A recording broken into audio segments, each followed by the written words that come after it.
अच्छा, ये पढ़ लिया था ना हमने, pros and cons of bit streaming. जी सर। अब ये जरा दिया हुआ इंटरनेट के बारे में, इंटरनेट की डिस्क्रिप्शन दीजिए। व्हाट इज इंटरनेट ना, ये हम सब वैसे तो प्रैक्टिकली पता ही है। जस्ट एक यहाँ पे डिस्क्रिप्शन दी है कि इंटरनेट क्या होता है। Internet is a massive internet collection of वैन एंड लैन्स। ठीक है ना, सबके नेटवर्क का हम इंटरनेट कह रहे हैं। यानी इंटरनेट बेसिकली एक नेटवर्क है, नेटवर्क्स का एक नेटवर्क है। Partly mesh and partly hierarchical in its setup. कहीं पे ये मैश है, जैसे ये मैश है। ठीक है, कहीं पे हायरार्किकल है, जैसे ये हायरार्किकल है। और फिर कह रहा है there is no agreed setup for the internet, it is just grown organically. जो जो इसका net part part of network बनता जा रहा था, वो इंटरनेट ग्रो करना शुरू कर दिया। तो फिर सेट रूल नहीं कि इंटरनेट किस तरह ग्रो करेगी। और एक नेटवर्क दूसरा नेटवर्क कनेक्ट होता है, फिर तीसरा, फिर चौथा, फिर पांचवा, इस तरह पूरा एक network. The internet massive connected WAN and made up of smaller WAN and LAN. Uh, the center of the diagram, you can see the central backbone of the internet, a mash of connected router. तो ये basically इसने सबको network, फिर एक network ये है, एक network ये है, ये नेटवर्क है, ये नेटवर्क है, ये नेटवर्क है, ये डिफरेंट नेटवर्क है। इसमें कनेक्टेड ये राउटर है जिसने इन सबको कनेक्ट किया डायरेक्ट। किसी भी कोई भी नेटवर्क पाथ ब्रेक हो जाए, दूसरा पाथ अवेलेबल। मैश का फायदा यही होता है कि इसमें मल्टीपल पाथ अवेलेबल है। ठीक है। जी सर। अब ये वर्ल्ड वाइड वेब का वो डिस्क्रिप्शन दिया है, इसको जस्ट गो थ्रू कर लो। ठीक है, ये वर्ल्ड वाइड होता है कि बस इसको गो थ्रू कर।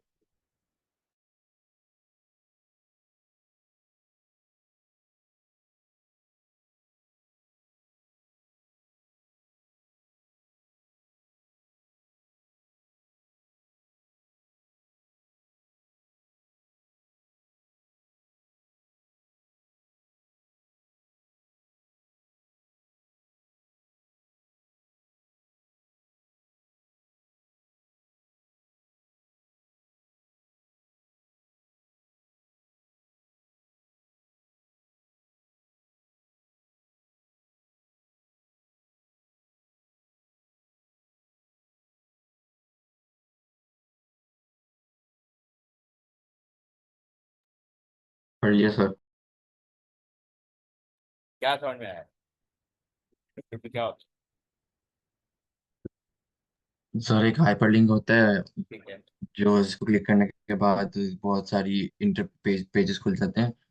काफी सारे पेजेस खुल जाते हैं उस हाइपरलिंक को क्लिक करने के बाद। और काफी सारे हाइपरलिंक होते हैं अलग अलग वेबसाइट। मतलब डिफरेंट वेबसाइट ओपन हो जाती है क्योंकि सब इंटर कनेक्टेड होती है। यहाँ पे लिखा है the web is a massive distributed application that is hosted on the internet. ठीक है, the world wide web is made up of primarily web pages. Basically W क्या होता है कि वेब पेजेस का कनेक्शन होता है। Most importantly these pages contain hyperlink with direct access to other website hosted anywhere on the web. ठीक है, these links join the pages of the internet and therefore form a web of interlinked pages. तो हर page दूसरे page से link कर link. Okay, each web page on the web can be thought of as a joint and each hyperlink on a page is strand connecting the page to other pages around the web. तो हर page hyperlink के through एक page दूसरे page से connect, different website को Surf करना शुरू करते हैं। हम जस्ट क्लिक करते हैं, टाइप करने की जरूरत नहीं पड़ती हर तो clicking on link, we can open that website. अब यहाँ पे रीजन दिया हुआ है कि why was the world wide web created. अब ये कह रहा है कि the internet was a breakthrough in communication and network but it has a number of limitations. अब इंटरनेट कनेक्ट तो हो जाते हैं, लेकिन इन्फॉर्मेशन कैसे मिलेगी, उसके लिए वेबसाइट का बनना जरूरी है और उन वेबसाइट का आपस में थ्रू नेटवर्क कनेक्ट होना जरूरी है। All data was stored on server and if you wanted to retrieve data or search for information then you need to connect to a specific server. अच्छा, डेटा हमेशा server पे होता है। जैसे Hotmail web page खोलते हैं वो भी एक सर्वर है, फेसबुक खोलते हैं वो भी एक सर्वर है। ठीक है ना, अब उसको एक्सेस करने के लिए, उसकी इंफॉर्मेशन देखने के लिए हमें किसी ना किसी फॉर्म में वो डेटा चाहिए, तो उसके लिए वेब पेज बनाया गया। Each server was separated from other server and there was no easy way of searching the internet as a whole. अब सर्वर में इंफॉर्मेशन पड़ी हुई है, how to get that, there there उसमें कोई फाइल फाइल ओपन होगी तो आपको समझ में नहीं आएगी, उसका अपना कंटेंट होता है। तो अब इसीलिए सर्वर इंफॉर्मेशन को, अब सर्वर जो भी इंफॉर्मेशन पड़ी उसको मीनिंगफुल फॉर्म में, बेटर फॉर्म में रिप्रेजेंट करने के लिए वेबसाइट बनाई जाती है, colourful diagram, pictures, videos, audios, सारा इमेजेस, सब कुछ उस एक पेज पे अपलोड कर दिया जाता है। Also the server connection were via a terminal and therefore images and music could not easily B display. पहले जो पहले जो क्या कहते हैं, ओके, पहले जो बेसिकली जो कनेक्टिविटी होती थी ना टर्मिनल के थ्रू होती थी। तो टर्मिनल के थ्रू होती थी, उसमें ग्राफिकल फाइल या वीडियो फाइल या ऑडियो फाइल जो है वो एक्सेस नहीं हो सकती, जस्ट टेक्स्ट एक्सेस हो, वो इतना ज़्यादा यूजफुल नहीं होता था बैक में।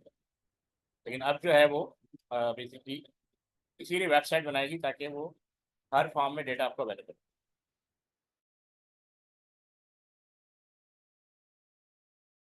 जी सर।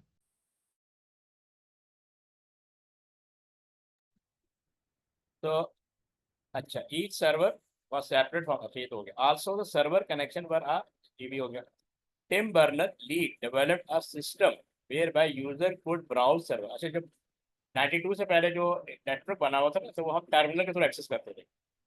फिर ये इसने ये आइडिया दिया कि इंफॉर्मेशन को कैसे शो अप किया जा सकता है। तो अब जैसे user could browse server and move seamlessly from one internet server to another without have no to manually connect and disconnect. अच्छा, आप हम जब कोई वेबसाइट खोलते हैं ना, तो हम एक सर्वर से दूसरे सर्वर चले जाते हैं, क्योंकि हमें नहीं पता वो कहाँ से हो रहा है, हमें तो सिर्फ लिंक पता है, हम बस लिंक पे क्लिक करते हैं। तो इसने पूरा ये पूरा सिस्टम बनाया कि यूजर को मतलब कोई इशू नहीं होना चाहिए एक्सेस करने के लिए। he has he also developed the first web browser that allow web page content to be displayed। तो वेब ब्राउजर बनाया गया और उसके थ्रू वेब पेजेस का कंटेंट शो ऑफ किया।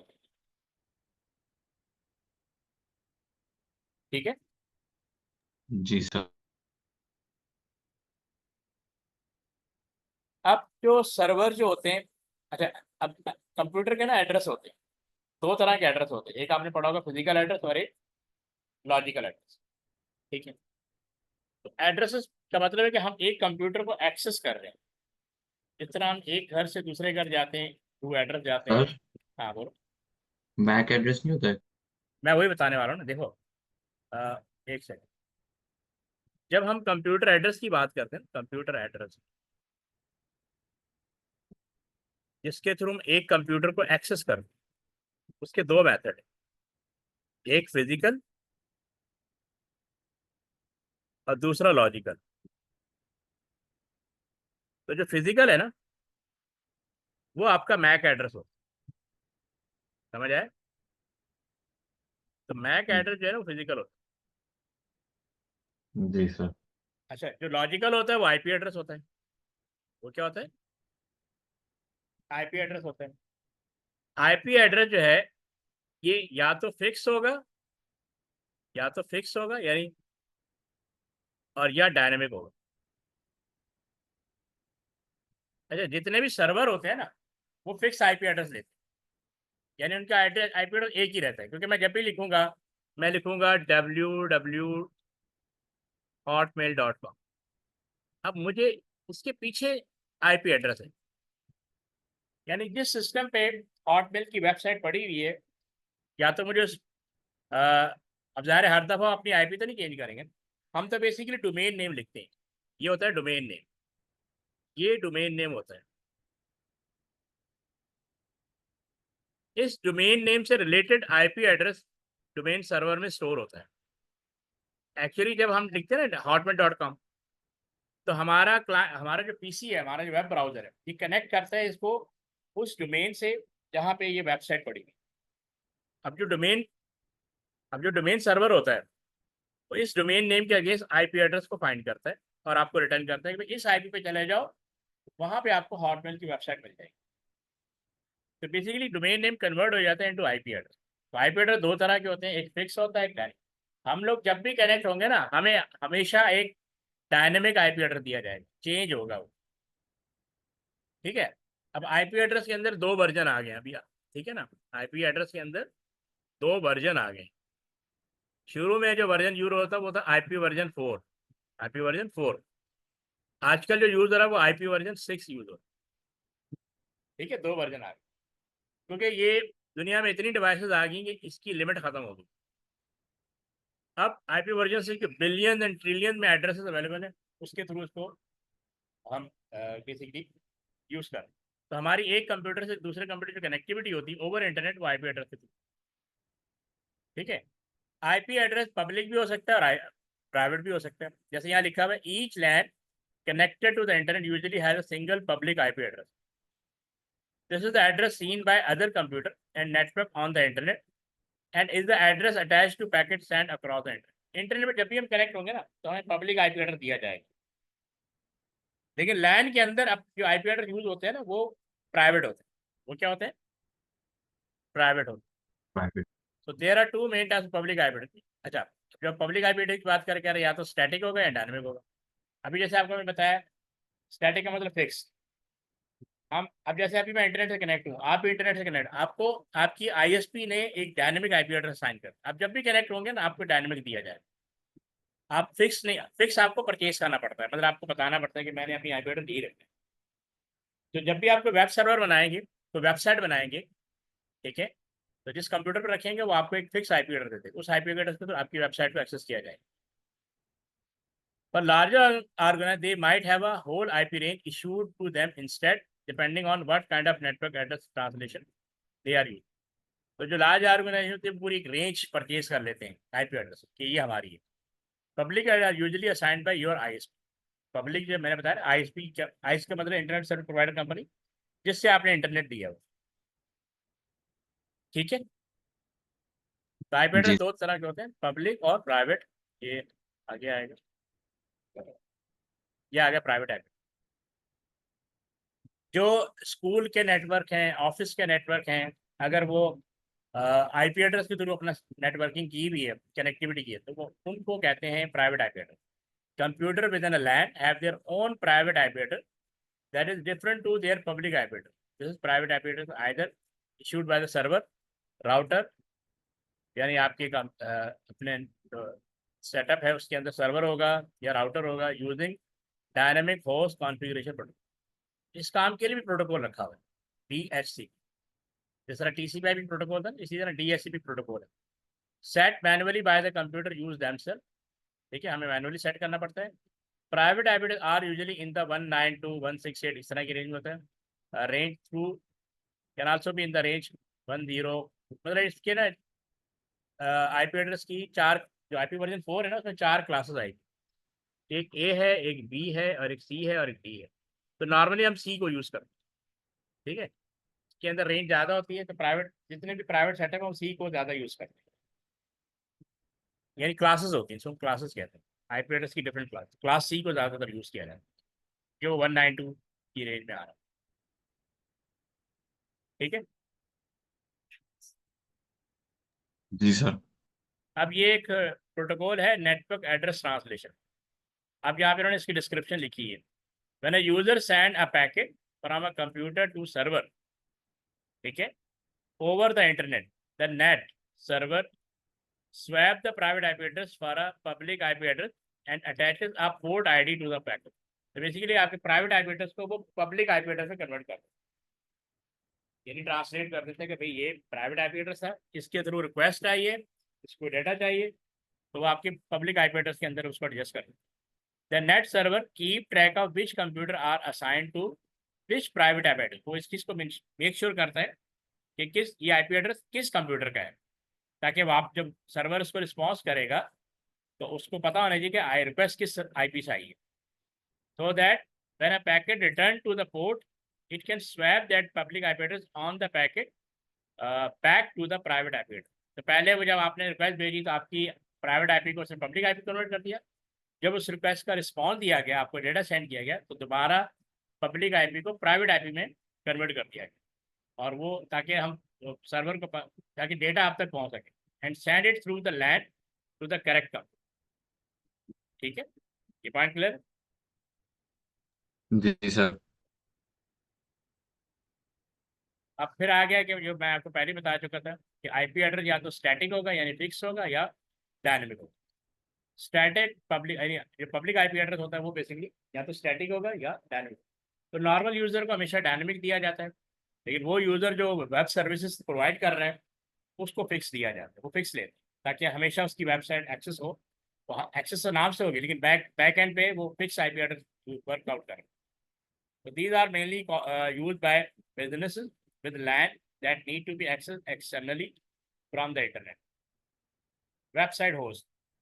अब ये gamer who want the fastest, most reliable internet service, static IP address stay the same, which means that data is always sent in the most efficient manner. तो अगर आप better way में use करना चाह रहे हैं, ठीक है, तो आप फिर फिक्स आईपी एड्रेस यूज करें। However, a static IP address is open your network up to attacker. सबको पता है अगर किसी को भी आपकी फिक्स आईपी एड्रेस का पता लग गया है तो उनके लिए एक रास्ता खुल जाता है, वो आपके वेब सर्वर पे बार बार अटैक करेंगे। ठीक है ना, तुम्हें पता है इस आईपी एड्रेस पे ये वेबसाइट पड़ी हुई है, इस वेबसाइट को क्लोज करना है, हैक करना है, वट तो वो अटैक करें। Got the idea? जी सर। ठीक है, अब आ गया डायनेमिक आईपी एड्रेस। अच्छा, अब यहाँ बता रहे हैं कि most home internet user are issued with a dynamic IP address when their router connect to the internet and the IP address these are renewed every month or so. तो every time जो है ना basically वो आपको एक new IP address आ जाए। अगर आप अपनी लोकेशन चेंज करते हैं, जैसे तो मोबाइल से एक्सेस कर रहे हो, आप तो मूव कर जाते हो, घर से स्कूल चले जाते हैं, तो वहाँ पे एक डिफरेंट आईपी एड्रेस आपको असाइन किया जाए। तो जो वहाँ each time it is renewed a new IP address is drawn from the pool. Pool होता है पूरा आईपी एड्रेस का, वहाँ से ड्रॉ किया जाता है कि ये वाली आईपी इसको दे दो। This sharing of IP address allow the internet to continue to function even when there are more devices in the world than there are available IP addresses. 4 billion different IP addresses are available in total for IP version 4। इसीलिए IP version 4 जो है ना ये limited हो गया, 4 billion addresses में available थे, अब ये ट्रिलियन में चलेगा, इसीलिए IP version 6 की तरफ चलेगा। ठीक है ना, तो अब it is also potentially harder to check or to hack as a network IP address is constantly changing। जो डायनेमिक होता है ना इसमें यही बेनिफिट है, आपको हैक नहीं किया जा सकता, आप एवरी टाइम एक नया IP एड्रेस आपको फाइंड करें। The limited number of addresses available on the internet using IP version 4 led to the development of IP version 6। इसीलिए मैंने कहा था कि IP version 6 को 4 को IP version 6 रिप्लेस कर रहा है। Though this technology is still in the process of being rolled out, इस पर फर्दर वर्किंग हो रही है, तो और बेटर किया जा रहा है। ठीक है, अब ये DHCP प्रोटोकॉल होता है जिसका काम होता है कि IP एड्रेस असाइन कर, तो जितने भी डायनेमिक IP एड्रेस होते हैं वो DHCP असाइन कर रहा है। अब ये आ गया डायनेमिक प्राइवेट IP, इसको जरा गो थ्रू करो।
Sir static private IP address समझ नहीं है, बाकी सब आ गया। हाँ, स्टैटिक जो है ना फिक्स होता है, यानी देखो ये जो जितने भी वेब सर्वर होते हैं जो आपको वेबसाइट की सर्विसेज दे रहे हैं वो हमेशा स्टैटिक आईपी एड्रेस परचेज करते हैं, क्योंकि आप सिर्फ लिखते हैं हॉटमेल डॉट, उसके पीछे आईपी एड्रेस काम कर, उस आईपी एड्रेस के थ्रू कनेक्ट होते हैं आप हॉटमेल के साथ, ठीक है ना। You can also set a static private IP address per device when you connect to the network. अब चूंकि प्राइवेट की बात कर रहे हैं और इंटरनेट में जब कनेक्ट हो गए, इंटरनेट जो भी एक्सेस होगा वो पब्लिक स्टैटिक आईपी एड्रेस होगा, लेकिन ये प्राइवेट नेटवर्क की बात कर रहे हैं। तो प्राइवेट नेटवर्क के अंदर भी हम कुछ कंप्यूटर को, हाँ वो कंप्यूटर जो एज सर्वर वर्कआउट कर रहे हैं इंटरनली, उनको स्टैटिक आईपी एड्रेस असाइन कर देगा। This is useful if you are setting up a web server और other server and you need the device to have the same IP address at all time for routing and net purpose. More about this in future lesson. In practice, you very rarely ever set up a static private IP address for device. ठीक है, तो normally जब server का role perform करना हो तो फिर आप स्टैटिक आईपी एड्रेस यूज करते हैं, ठीक है, क्योंकि वो जी कंप्यूटर सर। बार बार एक्सेस, सर्वर जो है बार बार एक्सेस होता है, तो उसकी आईपी फिक्स कर दी जाती है।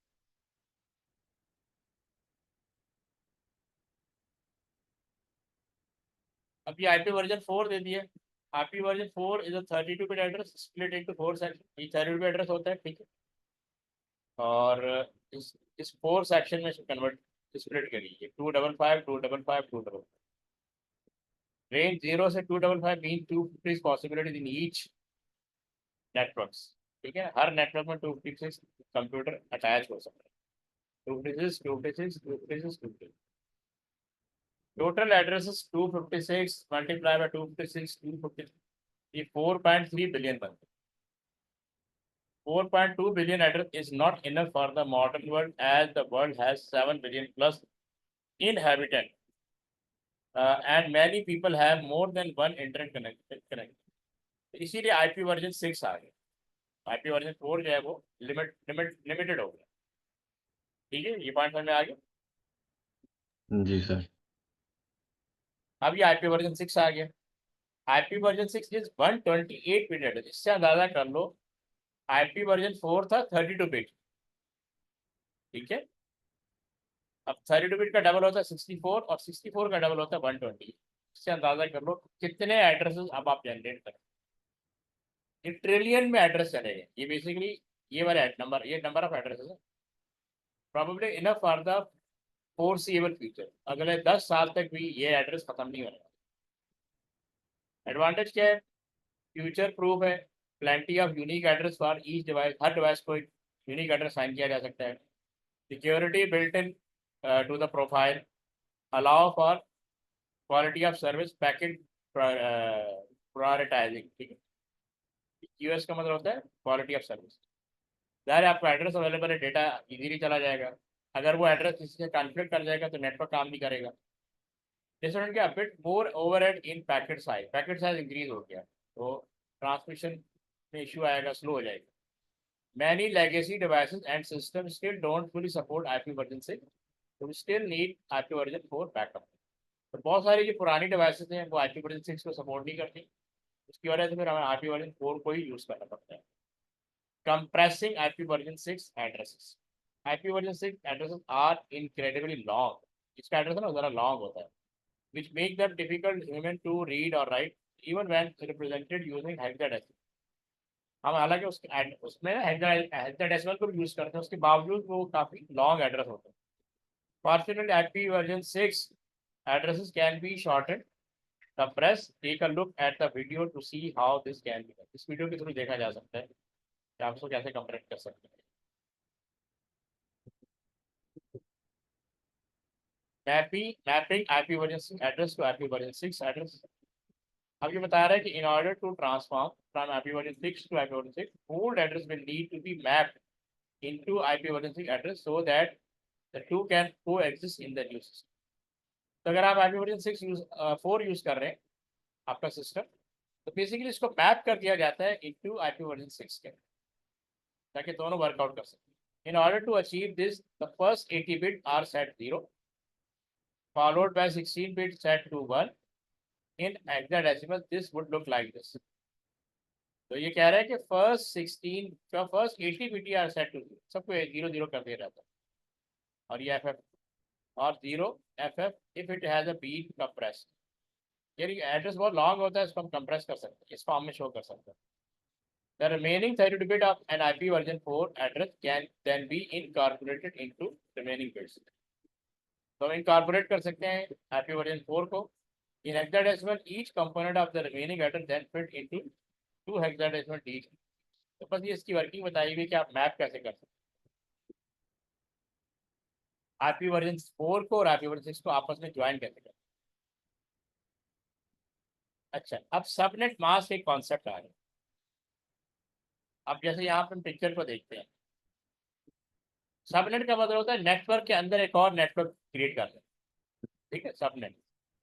अब जैसे ये दिया हुआ है कि ये एक राउटर है, ठीक है, ये स्विच है, तो ये इंटरनेट से कनेक्टेड है। एक सबनेट 1 है और एक सबनेट 2। तो हर डिवाइस को एक आईपी एड्रेस दिया हुआ है, या एड्रेस को दिया हुआ है, या एड्रेस को दिया हुआ है। अच्छा, ये 255 तो ये क्लास सी का नेटवर्क है, ये भी क्लास सी का नेटवर्क है। अब देखो ये 128 इसमें भी आ रहा है, 128 इसमें भी आ रहा है, 128 इसमें भी आ रहा है, 128 इसमें भी आ रहा है, लेकिन हर एक का आईपी एड्रेस डिफरेंट है, हर एक का आईपी एड्रेस डिफरेंट है। यानी नेटवर्क के अंदर एक और नेटवर्क को जनरेट करना, इसको कहते हैं सबनेट। अब इसको कहते हैं, अब इस एक्टिविटी को कहते हैं सबनेट मास्क। सबनेट मास्क क्या है? Subnet mask the way of splitting a network up into smaller mini network without wasting IP address। यानी एक नेटवर्क के अंदर एक स्मॉलर नेटवर्क बनाया जा सकता है। In a standard home or small office network, your router can normally support up to 250 devices, and you can use subnetting to separate part of the network from each other, so while still allowing all devices to access the internet।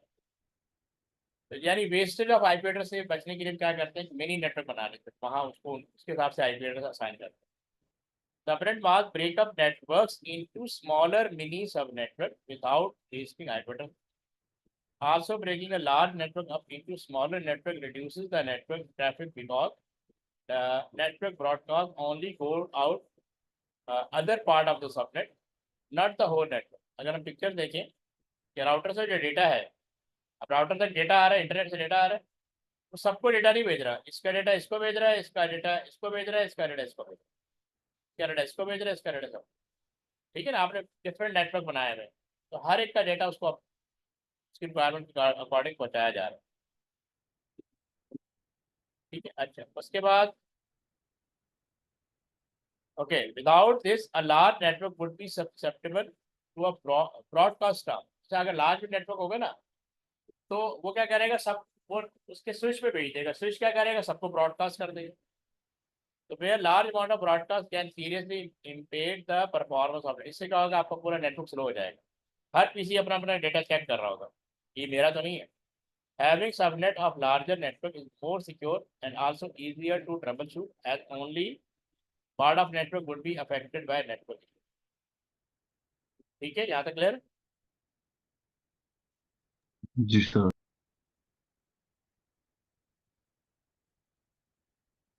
ये diagram further समझना है ना, तो ये वाली YouTube पर जा सकते हैं, ये मैं भेज दूंगा का लिंक भेज, ठीक है, इससे भी आपको फर्दर आइडिया हो जाएगा सबनेटिंग के बारे में।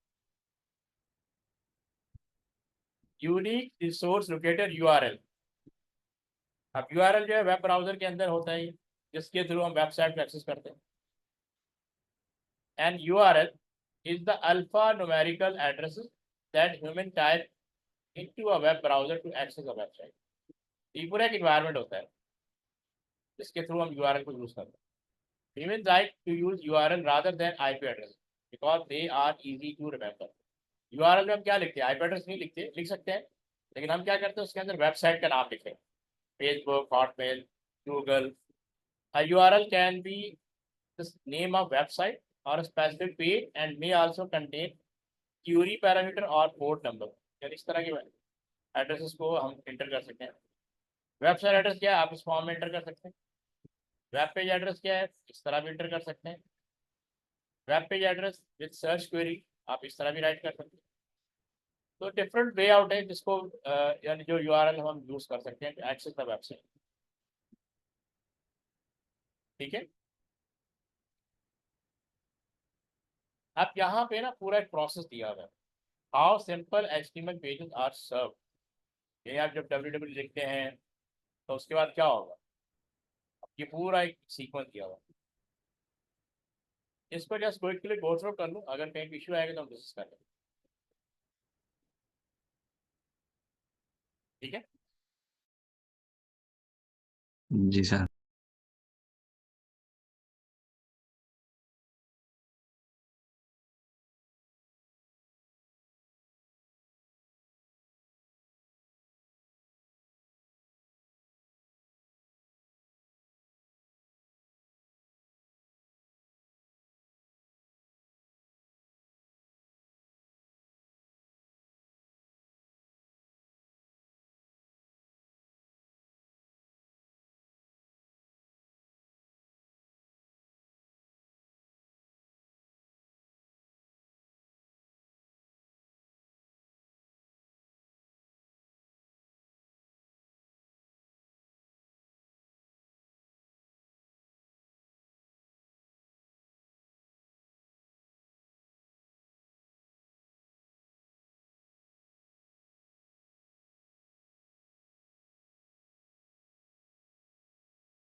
सर समझ नहीं आया। हाँ देखो, वो ये कह रहा है when you type in your URL example, जैसे आप ये वेबसाइट एक्सेस करना चाह रहे हैं तो आप इसको टाइप करेंगे अपने ब्राउजर के अंदर, into your browser, your computer need to find out the IP address. मैंने कहा था हर ये जो आपका डोमेन हो इसको हम कहते हैं डोमेन नेम, तो हर डोमेन के पीछे उसका आईपी एड्रेस होता है। तो डोमेन सर्वर जो होता है ना, वो आपको सर्च करके बताएगा कि ये जो आपने वेबसाइट लिखी है इसका आईपी एड्रेस क्या है। तो उस आईपी एड्रेस के थ्रू हम इस वेबसाइट को एक्सेस कर लेते हैं। आईपी एड्रेस बेसिकली उस डिवाइस का, उस कंप्यूटर का एड्रेस होता है जहाँ पे ये आपकी रिक्वायर्ड वेबसाइट स्टोर हुई है, with the address in order to send a GET request to the website server। अब ये कह रहे हैं the steps of pages are as follows। सबसे पहले क्या होता है, the user enter the URL of the web page, website or web page to be loaded into a web browser। आप लिखते हैं जैसे hotmail.com लिखते हैं, Yahoo लिखते हैं या Facebook लिखते हैं, ये आपने एड्रेस लिख दिया URL का। The browser looks in the computer DNS domain name system cache to see if a matching IP address is stored।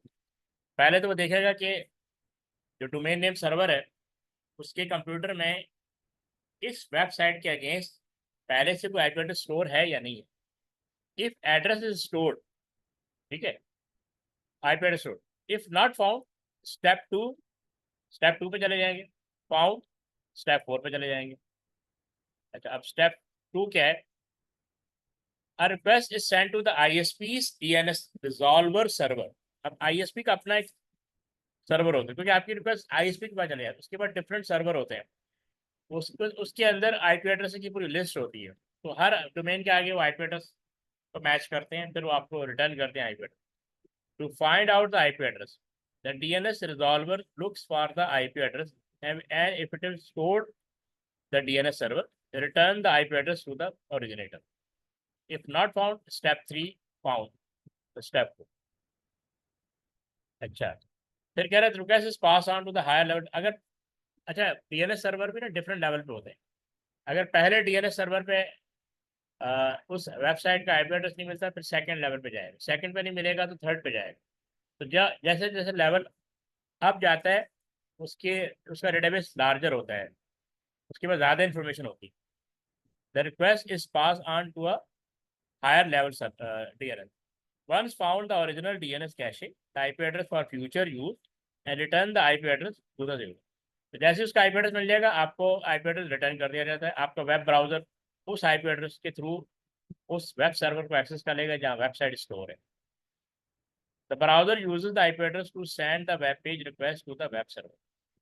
ठीक है, अब वेब सर्वर क्या करता है, retrieve the page and send it to the originator. The browser interpret the script and load the page. अच्छा, आपका जो web browser होता है, अच्छा, जो डेटा आता है ना वो HTML के फॉर्म में आता है, तो आपका जो वेब ब्राउजर है ना उसको इंटरप्रेट कर देगा उस फॉर्म में, उस जिसको यूजर अंडरस्टैंड कर सके। पॉइंट क्लियर हुआ? जी सर।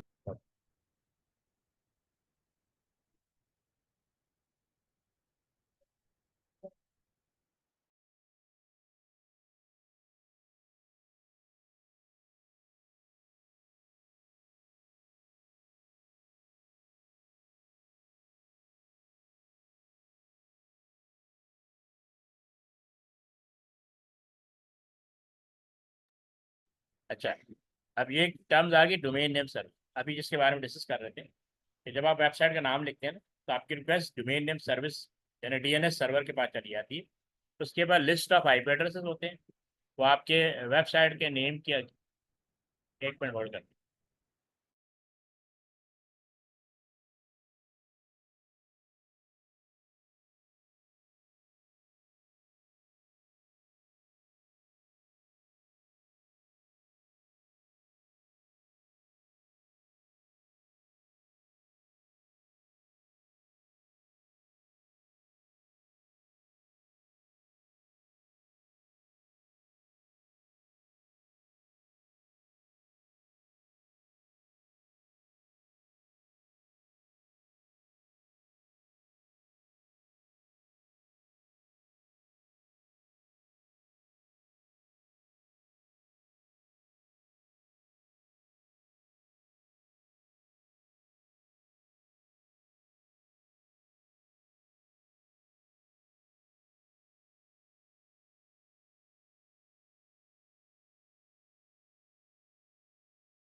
अच्छा, अब ये वही डोमेन नेम, यहाँ पे डिस्क्रिप्शन आ गई कि डोमेन नेम क्या होता है।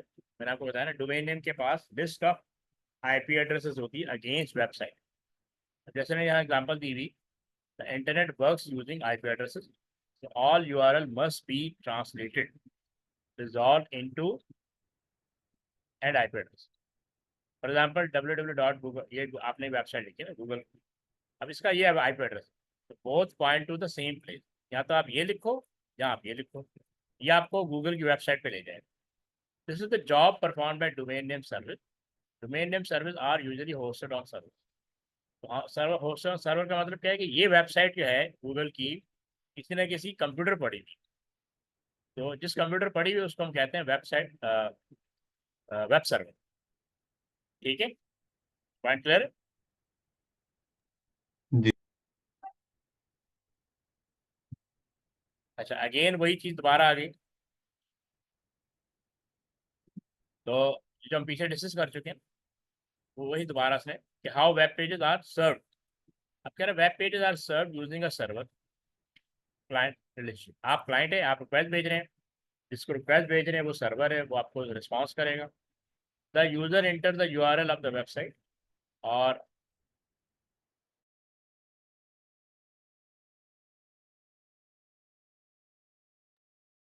the user enters the URL of the website or web page to be loaded into a web browser. ठीक है, the browser looks in the computer DNS cache to see if a matching IP address is stored। तो आपके domain name को वो IP address से match करेगा, अगर उसकी लिस्ट में एग्जिस्ट कर रहा होगा तो आपको रिटर्न करेगा IP address. If none is found, then a request is sent to the ISP's DNS resolver server।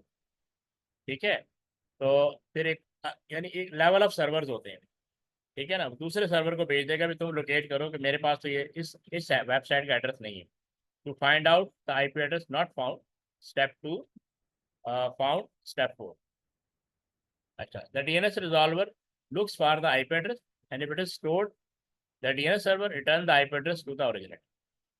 If it is not found, it is passed on to the higher level DNS। तो different DNS server होते हैं, different higher levels के, उनकी database range ज़्यादा होती है। If it is not found, it pass on to the higher level DNS. Once found, the original DNS cache the IP address for future use and return the IP address to the user। तो अपनी cache में store कर लेता है कि next time किसी और user की तरफ रिक्वायरमेंट की तो मैं कैशे से ही उसको रिजॉल्व कर दूँ, मैं आगे सर्च करने नहीं जाऊँगा। The browser uses the IP address to send the web page request to the website। Web server retrieve the page and send it to the originator।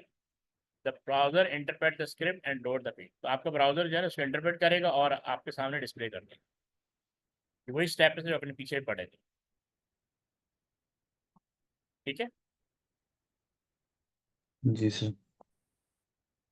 अब क्लाइंट साइड स्क्रिप्टिंग होती है। दो तरह की स्क्रिप्टिंग होती है, एक सर्वर साइड और एक client side.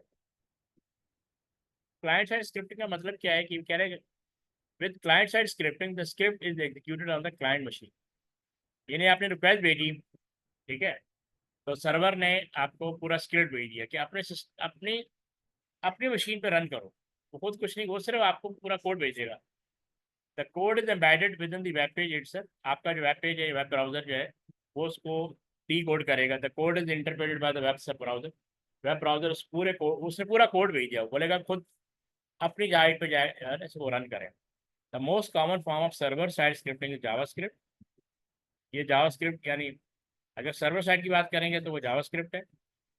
Any persistent data is stored on the client's machine using local storage or cookies। तो क्लाइंट साइड स्क्रिप्टिंग का मतलब है कि आपको पूरा कोड भेज दिया गया, आपका कंप्यूटर उसको इंटरप्रेट करेगा।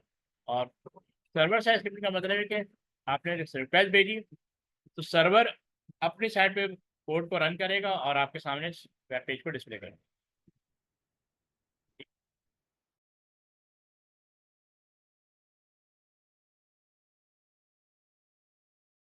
जी सर।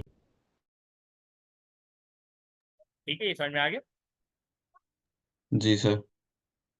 अब ये सर्वर साइड स्क्रिप्टिंग है, इसको जरा गो थ्रू करो, अगर कोई इशू हो तो डिस्कस करें।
हाँ, पढ़ लिया। जी सर। अच्छा, ये बेसिकली सर्वर साइड स्क्रिप्टिंग या क्लाइंट साइड स्क्रिप्टिंग सिंपल क्या है, कोड होता है। यानी जब आप वेबसाइट का एक्सेस करते हैं ना तो उसके पीछे कोड चल रहा है। अगर कोड आपकी मशीन पे चल रहा है तो हम कहते हैं क्लाइंट साइड। अगर कोड सर्वर साइड पे चल रहा है तो हम कहते हैं सर्वर साइड पे होता है वो कोड है। ठीक है। तो हर लैंग्वेज यानी डिफरेंट डिफरेंट ये स्क्रिप्टिंग प्रोवाइड करती है।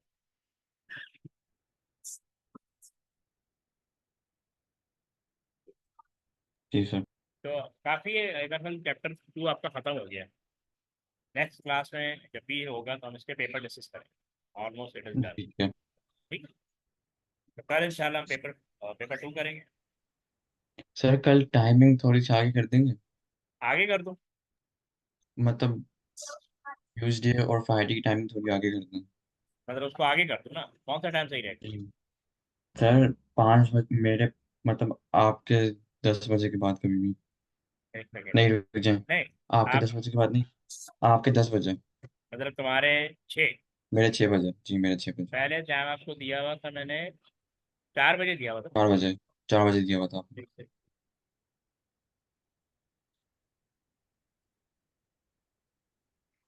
हाँ, तो आप इसको चाह रहे हैं 10 बजे कर। जी मैं 10 बजे करता हूँ। 11, नहीं 11 बजे कर। नहीं 10 बजे कर लें आप, मेरे 6 बजे। और वो असल में ऑलरेडी फिक्स हुआ हुआ है टाइम। तो सर फिर वो कर लें, 5 बजे कर लें। 9 बजे ना? जी आपके 9 बजे। हाँ, चलो ठीक है, 9 बजे सही है। सही है, बहुत सही। ठीक। जी ठीक है सर। ठीक है। अल्लाह हाफिज़।